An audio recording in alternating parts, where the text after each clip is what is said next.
আমার আজকের বিষয় মি টু। আপনারা শুনেছেন নিশ্চয়ই। অর্থাৎ যেসব মেয়েরা কাজকর্ম করে, সেটা কর্পোরেট হতে পারে, সেটা হতে পারে সিনেমা জগৎ, সেটা হতে পারে রাজনীতি, সেটা হতে পারে আইন আদালত, স্পোর্টস, যে কোনো জায়গায়, সেখানে তাদের যারা সিনিয়র বা বস থাকেন তারা প্রলোভন দেখান, আমার সঙ্গে বিছানায় চলো, তাহলে তোমার অনেক উন্নতি করিয়ে দেব।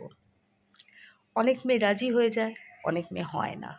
আমার মনে হয় 3টে অপশন আছে।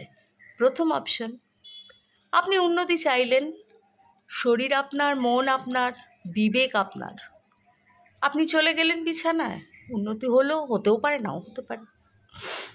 দ্বিতীয়, বেরিয়ে যান, কাজ করবেন না, এই ধরনের উন্নতিতে কোনো লাভ হয় না, কালকে জানাজানি হবে, আপনার বদনাম হবে। অথবা আপনি পুলিশের বা কোনো লয়ারের সাহায্য নিন, তার এগেনস্টে কেস করুন।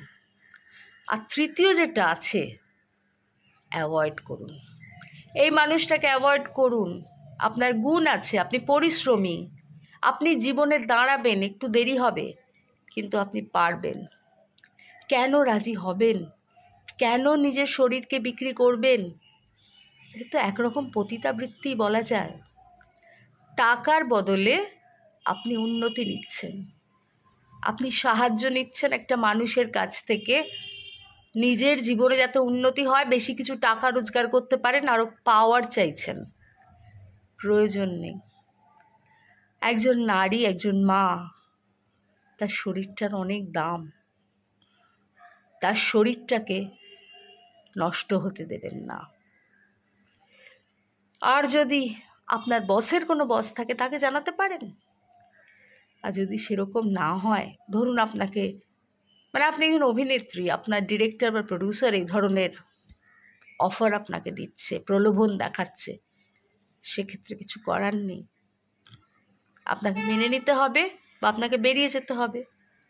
আর না হলে আপনাকে প্রেস করতে হবে। অনেকে করেছে, প্রেসকে ডেকে, মিডিয়াকে ডেকে জানিয়েছে, যাতে আগামী দিনে এই লোকগুলো এই নোংরামিটা আর না করতে পারে।